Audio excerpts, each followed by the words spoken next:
Welcome, ladies and gentlemen, to the Not Bland Show's hot takes version of this show. And we're going to talk about three topics that are going on in the world of football. And yeah, what a weekend. What a weekend in football. What a weekend for college football. Yeah, very interesting stuff. And we're going to get into it. Want to thank everyone who will and can tune in later. Make sure you're liking the show, sharing the show. Let everybody know we're over here talking about three topics on the day. And I will start with topic number one. And that, ladies and gentlemen, is the debacle that we call the Washington Commanders. The Washington Commanders, over the last two games, started to see improvement in the brand of football, right? We were giving them moral victories for playing hard and looking more put together than they had been over the last previous 8 to 9 weeks. And you know what, ladies and gentlemen? I'm sorry. Because we have no business giving them moral victories. We really don't. This is the NFL, right? These guys get paid to do a job. Just like you or I, we don't get pats on the back for doing our job. Like, their job's to come to work and stop opposing teams' offenses. But I'm not going to put this on defense or the offense. This is a collective problem. Uh, Dan Quinn said that they weren't lost. You're lost. And I don't know where you thought that was a good idea to say. You're lost in the wilderness and you're so delusional. You ate something out there that's got you all out of whack. Because they're definitely lost. And he showed that yesterday against a Vikings team that is not that good at all. You're going against a guy who is still a rookie quarterback and has been hurt 2 times this year. So he hadn't even played with the guys enough to have that cohesiveness. I don't know where to start. I can tell you one thing, Cliff Kingsbury, I don't know exactly what you're doing, but if we're going to punish and we're going to come down hard on Joe Witt Jr., you're next. Because at the end of the day, I have no idea. Do you hate the running game? Because they were running the ball just fine, guys. They were running the ball just fine in that football game. You had Chris Rodriguez had 10 carries for 52 yards, and he was running the ball quite well. Washington was averaging collectively 4.2 yards per carry in the running game. Why didn't you just stick with running the football when you've got a quarterback that's recovering from a dislocated elbow? And the last thing you want him to do is continue to take hits and take hits directly on that elbow because it's painful. And obviously it was painful, could have come back, according to Dan Quinn, and they chose to keep him out. Well, you know what? I feel like you should have parked the Ferrari anyway and never brought it back out. Let the man heal. There's nothing that we can gain from this but disaster. And we saw disaster in Zach Ertz. And for those of you who think that was not a dirty play, boy, you're wrong. Heavily wrong. See, when a man launches himself with his head down, he wasn't trying to tackle a thing, and throws his body into a defenseless receiver who is arms stretched out in the air, unable to defend himself, and you hit him right in the knee. Don't tell me you didn't know what you were doing. And why wasn't that a flag? We don't know what a catch is, ladies and gentlemen. We don't know what that is still. And obviously we don't know what a hit on a defenseless receiver is either, because that should have been a penalty. Going low on a man who can't even get out of the way. He's floating right now with no control. and you just launch right into his knee. And you didn't give a darn because you got up and walked away like you didn't know, like you had no idea what you just did.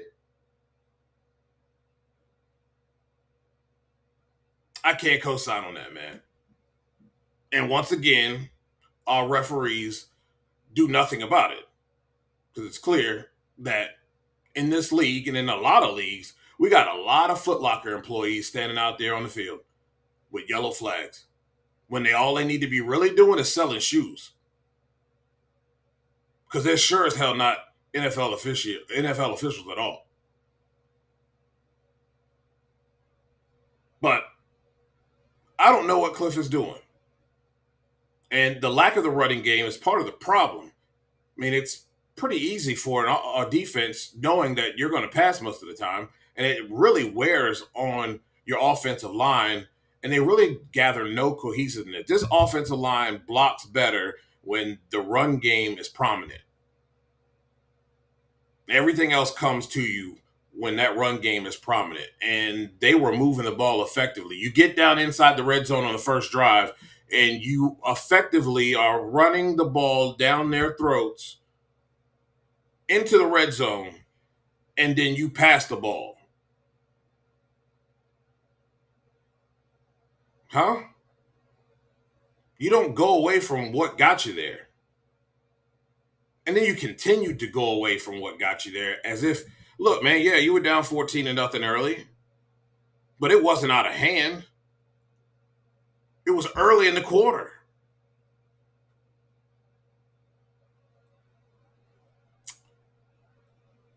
I think it's time. I think it's time for either.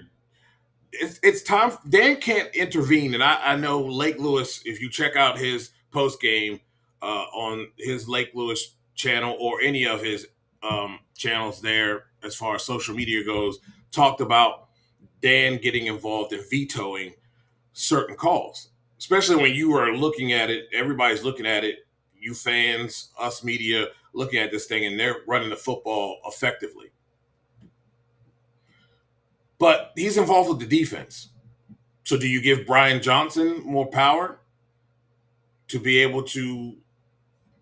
It's like a collective, cohesive thing about calls because right now he's not doing a good job. And if I'm an NFL team looking for a head coach, he ain't it because he looks nothing like he did in year one here in Washington. And you have a capable guy in Brian Johnson that has called plays until Nick Sirianni meddled in a lot of them, but called great offenses before he was the scapegoat for Nick Sirianni's mismanagement. Do you demote him now? Because he isn't living up and isn't worthy of being where he is at this moment either, just like Joe Witt wasn't. And this team just looks, they look lost. They look really lost. And if you paid attention or had the opportunity to listen to Lake Lewis's post game with Donna Hopkins out there, he talked about two people who showed up late. Everybody else was out there on the field warming up, and old Frankie Louvu and company come in late. Javon Kinlaw, part of it too. Those two come in late. 10 o'clock. And he says it was after 10. So there's some stuff going on around here that needs to be fixed. And it's more than just personnel at this point. Because if he doesn't take a serious evaluation on his staff, an honest evaluation of his staff, you're going to have a problem because he's not going to have a job. And there's already people calling for his job. I don't think they're doing that. But you are the head of this operation. And you're allowing things to go on. You're allowing mediocrity to continue to be thrown out there on the football field, and then you have to come to the podium and make excuses for it. And he doesn't make too many excuses. I mean, he owns up to a lot of it. But how many times are you going to keep going to the podium saying the same stuff? Because you're saying stuff we already know. I don't know if this season is fixable or not, but there's some real hard looks in the mirror that a lot of people are going to have to make. And like I said, Dan Quinn is a very nice guy. And I think the niceness is a downfall because sometimes you got to be a butthole in the room. And when people aren't doing their job, you got to get in. You're going to have to get into them. You have to lay into them. Take a guy like Kirby Smart with Georgia. You can tell when they ain't living up to par, he lets them know about it. And that team comes out and plays an inspired brand of football. He pulled a guy off the field. It was late in the game for that penalty that extended the drive for Alabama to get the touchdown.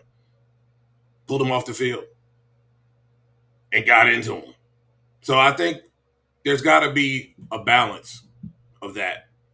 And some guys got to know that they ain't living up to the expectations that have been set forth. So who knows? I wouldn't expect much more this season. I don't think they win another game. They haven't proven to us that they can win another game. And I would think most fans probably are like, yep, I don't really care if they win another game or not. That just means our draft pick is higher. At this point, may as well. Because you need the youth. And you need another stud. And that stud needs to be on the defensive line. Because they can't get pressure to save their life. I mean, Von Miller's the only guy getting there. There's something wrong. There's something wrong. Unfortunate 31-0 loss for the Washington Commanders. They fall to 3-10 for the year. And there's 5 games left, I think. 4 or 5 games left. And they're all divisional. So, if you want to tune into that, go ahead. But I don't know if we're going to be seeing anything different than what we saw here in Minnesota. Well, ladies and gentlemen, it is your college football season has ended. Finally, all the championship games have been had. And this, ladies and gentlemen, is your college football bracket. And this is probably one of the worst brackets that we've ever seen here in its history. And the biggest problem I have here is one, number 9, Alabama. We had folks, talking heads, that had the nerve to fix their lips to say that BYU got beat in the championship game. And in the NFL, if you lose a divisional game, it doesn't matter if it's early or late. If it comes down to that you don't get into the playoffs. And you lost the divisional game, which is the championship game, and you're not in. Well, guess what, you meatballs? So did Alabama. They not only lost, they got mollywopped, curb stomped, mud hole walked dry. And they're number 9, they didn't even move. That in itself is a problem. They're a 3-loss team that every year has a mediocre schedule, and the people they played in the SEC teams that they played, they did not play them well.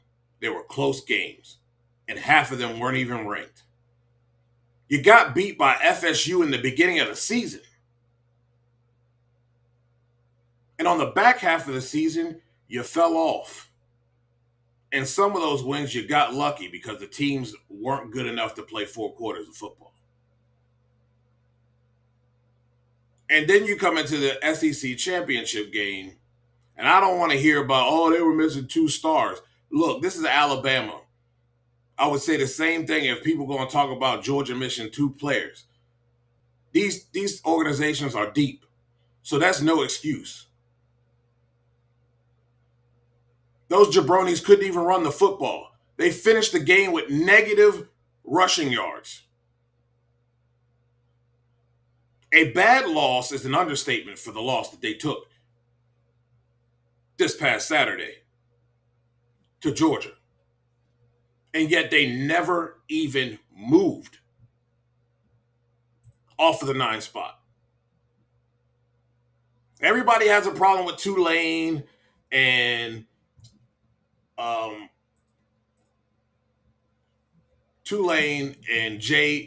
JMU getting in, James Madison getting in, and I don't, because they won their conferences. So if they won their conference championship games, they should automatically be in. Because you say they don't matter, but obviously they matter. They matter for some anyway. Alabama should have been thrown down to number 13 or 14 in front of Texas, likely. It should have been the 2 at-large spots should have gone to Miami and Notre Dame, period. That's it. And yet we can't seem to get that right. We all know what this is. It's not ESPN. It's not anybody else doing it. This is the committee. It's about ratings. Because why else would you keep Alabama in? And they seem to make the cut every single time. You remember when it was a 14 playoff? Georgia had 1 loss. They were 13-1. They lost to Alabama, who did not have a better record than them. And they dropped Georgia completely out of the playoffs. That was 2023. They had 1 loss. Bama had 2 losses. It's stuff like this of why people don't like watching college sports anymore.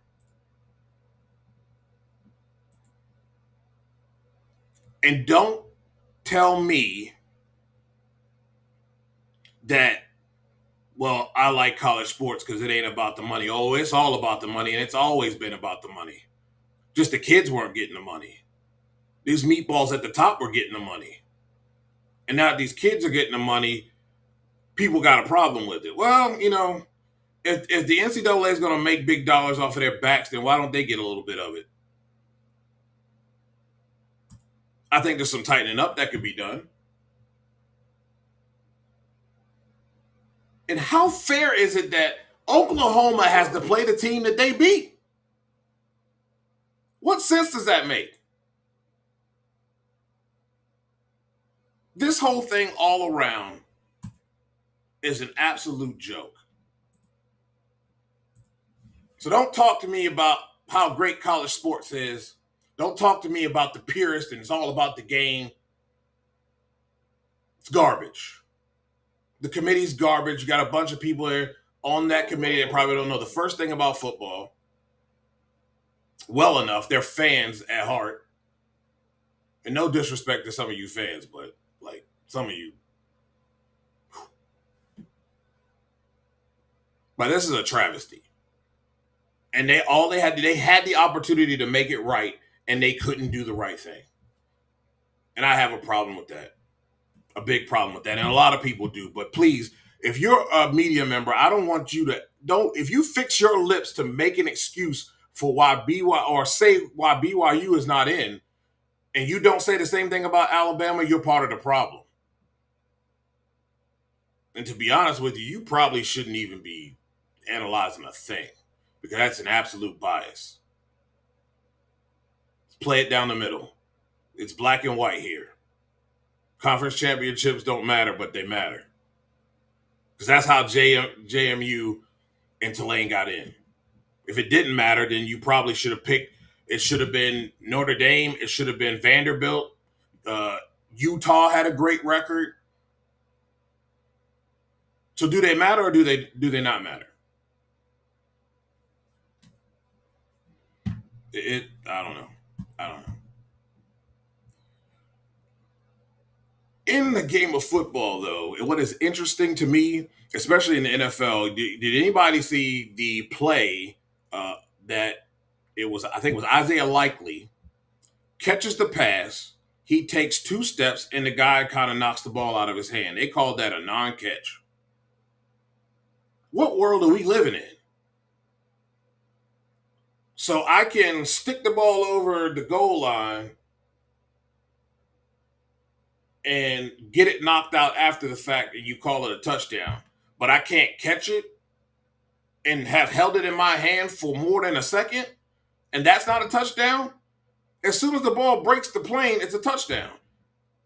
Case in point, guy catches a back shoulder fade to the back pylon, toe taps, and it's considered a touchdown. The ball broke the plane. Like how is this confusing? How do we not know what a catch is in 2025? I mean, I'm asking that question, and then I'm thinking we don't know what real pass interference is. Sometimes we don't even know what illegal contact is. Obviously, we don't know what a defenseless receiver is because they just let that whole thing walk with Zach Ertz, and he got his knee murdered. I don't know, man. Wild stuff. What do we do? Wild stuff here in sports, and it bothers me because here we are. We're betting. There's betting involved. There are people putting money on the line for these games, and it's like no one cares about getting the product right. No one. We're just going willy nilly, allowing these things to happen, knowing that these calls are egregious, and then you want to send the teams an apology after the fact. That doesn't change anything that they may have lost the game on that particular call. And in that case, the Baltimore Ravens lost the game on that particular call. That was a touchdown that was taken away from them. And you wonder why people don't watch the NFL or people say this thing is rigged. You're not giving any people any reason to say it's not. Because these bad, egregious calls that an amateur or a novice fan knows is not right, we can't get right. Like I said, too many Foot Locker employees and not enough referees. A lot of these guys don't even need to be out there. They need to be selling shoes. It's ridiculous. Look, we're going to take a break, and we got a great game coming up tonight on Monday Night Football. It is bolt up time against the Birds, the Philadelphia Eagles. We'll talk about it right after the break. Drag racing fans, check out Drag Race Bracket Bonanza. It's the free, family-friendly fantasy bracket game. Now, after final qualifying at every national event, you can fill out your bracket for all the pro classes. It's free, easy to click on your picks. If you need some help, just hit the randomizer button to fill in the blanks. It's for fun, stay engaged, and pick your winners today.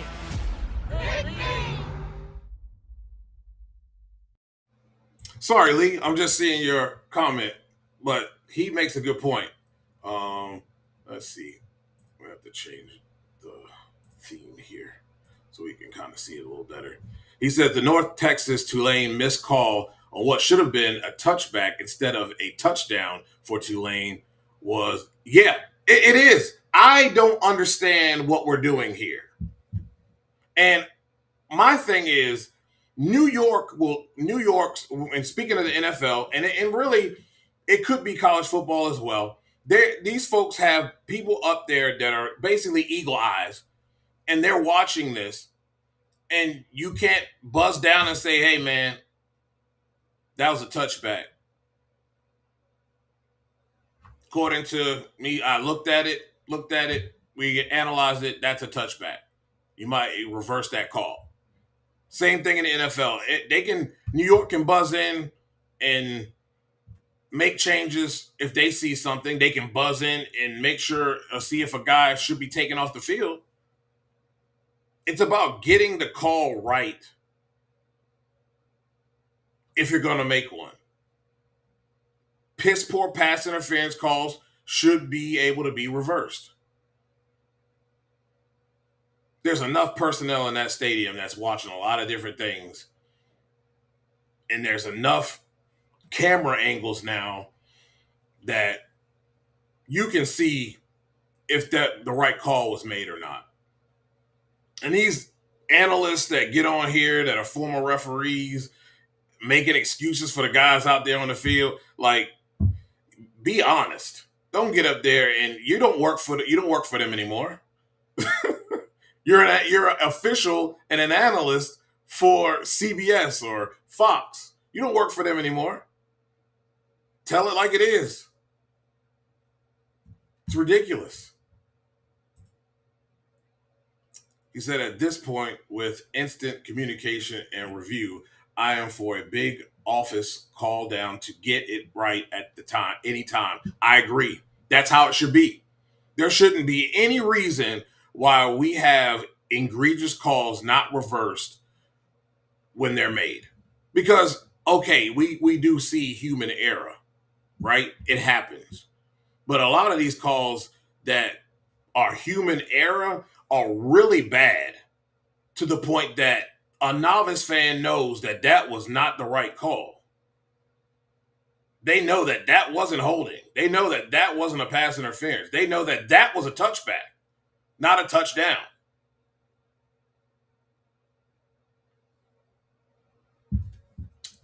It's frustrating. It's frustrating. It really is. Tonight, though, we got a pretty good matchup here. The Eagles are 2-point underdogs. I call that even. Anything 6 and under is even. Even Steven. There's no advantage. They're both the same. The Eagles, I tried to tell people from the jump that this team, although are defending Super Bowl champions, they are suspect at best because of the guys they got rid of early. I said it at the beginning of camp. With all this stuff at the preseason, I said this. And it's starting to show up as we get down to the nitty-gritty of this season. We've seen it off and on through the season, through their 4 losses. We've seen it. And we've seen it within their wins as well. But they lost to the Bears 24-15. And I don't believe that 15, it wasn't that close. It really wasn't. But for whatever reason, they've got Saquon Barkley, who was a menace last year. And apparently they forgot that they have him because they don't run him that much. At all. The play calling has been suspect at best. They're forcing the ball to A.J. Brown, a guy they should have traded at the trade deadline. And they're going up against a team that offensive line, they have some missing pieces. You got a quarterback that I haven't heard anything yet that he's going to be playing, but Justin Herbert had a fractured hand and may or may not play. So you could be seeing Trey Lance. Either way, I don't care if it's Justin Herbert, Trey Lance, Jeff George. I don't care. Bernie Kosar. I don't care who quarterbacks. Run the ball. Vidal has been excellent taking over the reins for Amari Hampton, who has been injured, who is now available for them to go to and use. I say use him sparingly. because Vidal's been giving you great production at the running back position. This Chargers offense has used 14 different offensive line combinations for at least 10 snaps this season. It's the second most in the NFL. That's a lot. That is a lot. And they have been making it work. They're very much basically, I think they can and I think they will get into the playoffs. Unfortunately, I think they're too far out of reach to win the division. I think the division belongs to the Denver Broncos. But these teams are, when you look at it, offense to defense, are pretty evenly matched. You look at the Eagles' offense is 11th in overall passing efficiency. They're 18th in overall rushing efficiency. And what do you know? The Chargers' defense is 18th also in rushing efficiency and 10th in passing efficiency. So a little bit of an advantage there goes to the Los Angeles Chargers. Offensive side, their passing efficiency is 17th because they are and have been more of a run football team. It shows by their offensive rush efficiency, which is third within the league. The Eagles defense 15th and 7th in pass efficiency, which is surprising that they are. But people don't pass the ball that much against them because you can have success running the football. Why would I pass it when I can run it? So a little bit of advantage defensively for the Eagles pass game and a little bit of advantage, or big advantage, I should say, in the rush area for the Los Angeles Chargers. Now, in the Chargers' Week 13 win over the Raiders, Kamani Vidal produced 131 yards after contact on 25 carries, the sixth most by any running back in a game this season, and the most by a Charger since at least 2017. So he's been putting up and doing a pretty good job. When you look at Justin Herbert versus this Eagles defense, Justin has used play action on 27.7% of his dropbacks this season, and that's the ninth highest rate among qualified quarterbacks, generating 8.4 yards per attempt. That's 10th most.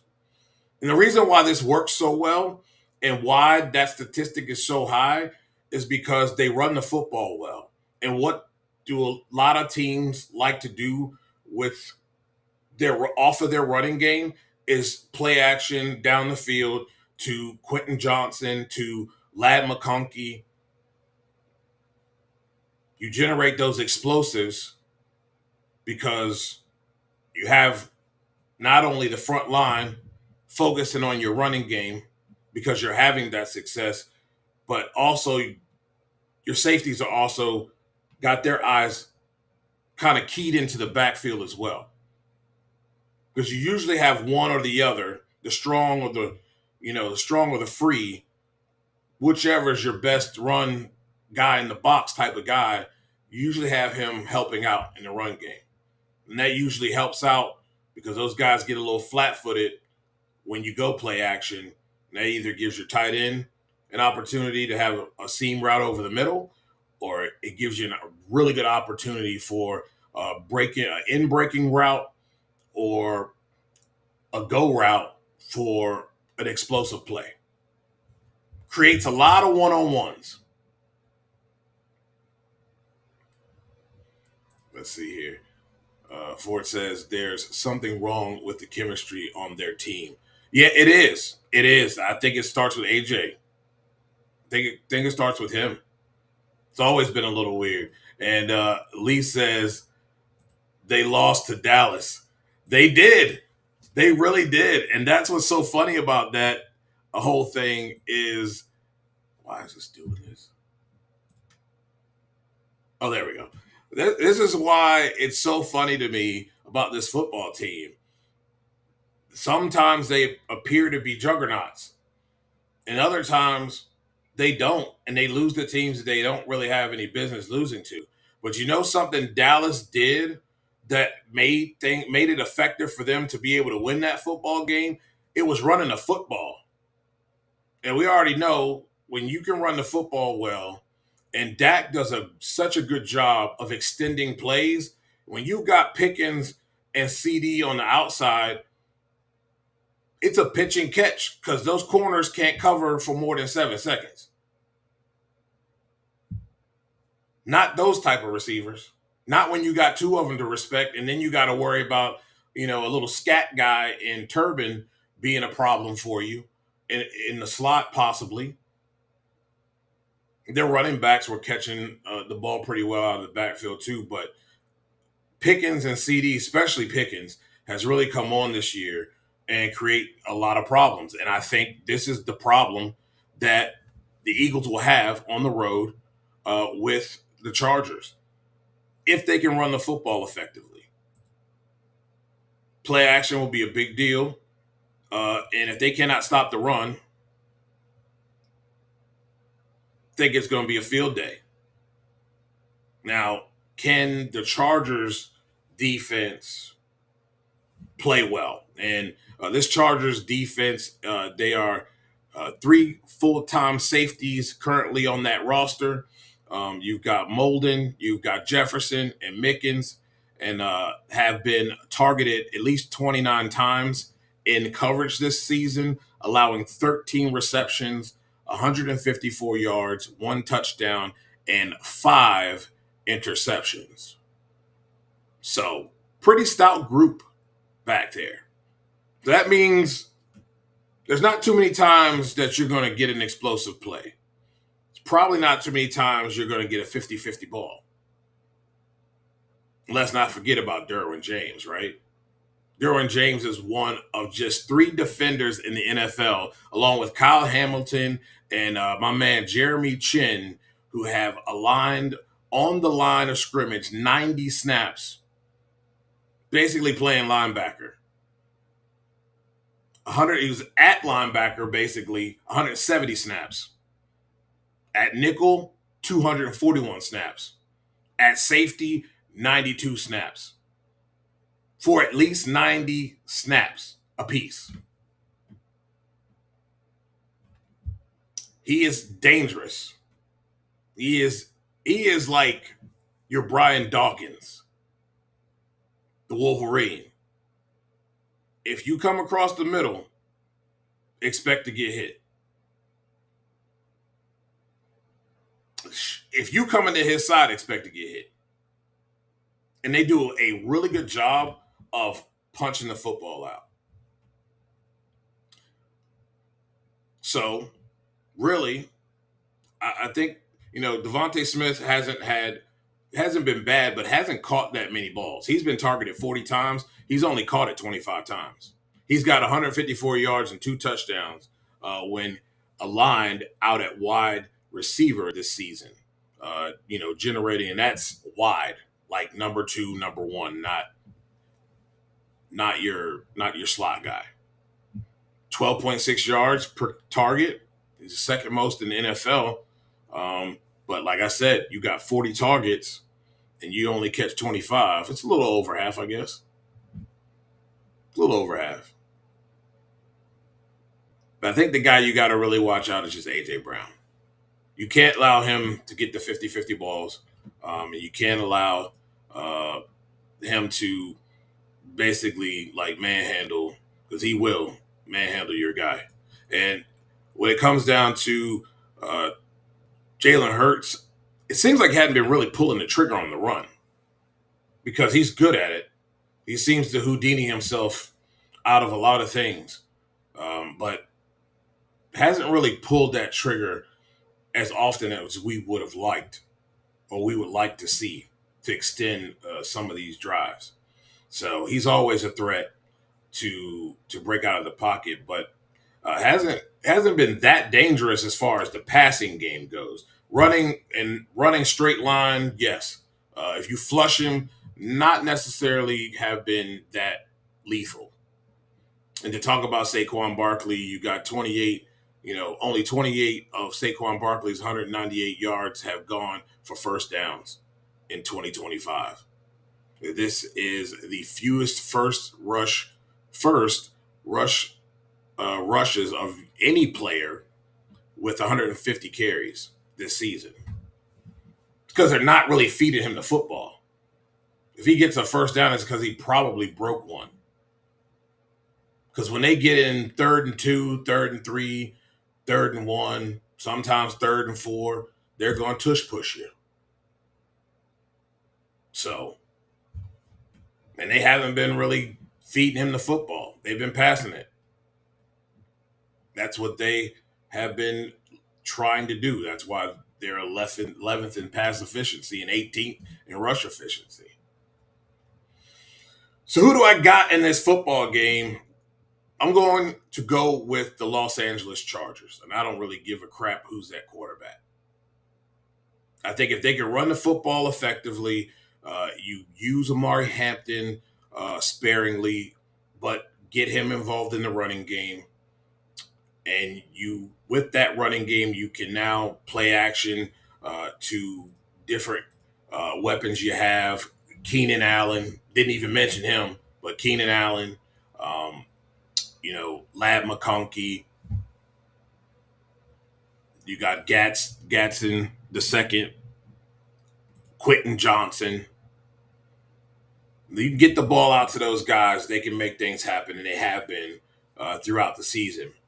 And I think this defense for the Eagles is just suspect. They've got one good corner in my opinion, and that's Mitchell. I don't know whether they're playing Cooper DeJean out of position, but he hasn't been playing that well. And a guy that's kind of been getting picked on. They've been picking on everybody else on that secondary outside of Mitchell. And, you can't shut them down all the time, because usually Mitchell's probably on your best wide receiver. So he's going to get beat sometimes. That's just the name of the game. That's just the name of it's all about being a corner in the league. You're going to get beat sometimes. It's just how it is. So I'm taking the Chargers tonight. I think it'll be a pretty close game early, because the Chargers tend to get off to a bit of a slow start. But them being 5-2 at home, having their home crowd, which sometimes is okay. The home crowd for the LA teams, especially the Chargers, they look like Falcons games sometimes. But they should have a pretty good crowd here tonight. I'm sure Eagles fans will travel pretty well. But I expect this to be for the Chargers for sure. Well, ladies and gentlemen, it's been a real fun time talking to you guys with what's going on in the sports world. We still continue to get news about things going on in NHRA, and we'll kind of have that conversation tomorrow with Cruz Pedregon's general manager, Caleb Cox. He will be on the show tomorrow at 7 o'clock right here on our YouTube and various channels. You can go and check out the breaking news on Cruz Pedregon, adding now two guys who are not familiar with the program. And I think those two guys will be a good bunch to continue to progress that they had throughout the season with Jason Bunker. And I don't see this team having setbacks. I think they're prime to be able to come back next year and kind of hit the ground running sooner rather than later, like this year. But, we'll talk more about it tomorrow, but I will say this. Cruz is one of the good guys. And I see a lot of people throwing a lot of slander out there about Cruz. And I think you guys missed the point that Jason left them. They didn't fire him. And it says a lot about Cruz's program, because a lot of people are built and they go elsewhere sometimes. It's also part of the business. But it says a lot for a guy who has kept the same sponsorship for eons, we could probably say decades. The stuff that sponsor, Snap-on Tools, does for them is incredible. What they were able to do for them during the pandemic was phenomenal for the team. Something others were not doing, maybe because they couldn't. But y'all gonna have to clean up what you say about Cruz, because the guy runs a well-oiled machine. There are a lot of people that have been there for a long time, including Caleb. A long time. Most people who go do not leave. And people always leave if they feel there's a better opportunity that's at life-changing money that can change the trajectory or what is down the road for their families. They have the right to make that decision. But it's not because Cruz isn't a good guy. So we'll talk more about all the changes going on and what they expect with Caleb tomorrow. We'll also talk about some of the other things that we got going on within the NHRA. It's going to be some really big news as we go through the week here. I think PRI starts the 11th. Let me look. I think it's 10th, 11th, and 12th, if I'm not mistaken. Could be wrong. If Lee's in here, maybe you can tell me before we get out of here. But there's going to be some big news dropping. John Force will be dropping their fourth driver on Friday. I think it's going to be interesting. I think it's going to be a young talent for sure. I like anybody that, Hunter Green, and I like Bobby Bodie. But like we mentioned on the Power Hour, I like a guy like Chris King. I like a guy like Will Smith. Will is driven top fuel car, funny car, an alcohol dragster, and I think an alcohol funny car. He's driven a Pro Mod before. Like, he's driven a lot of stuff.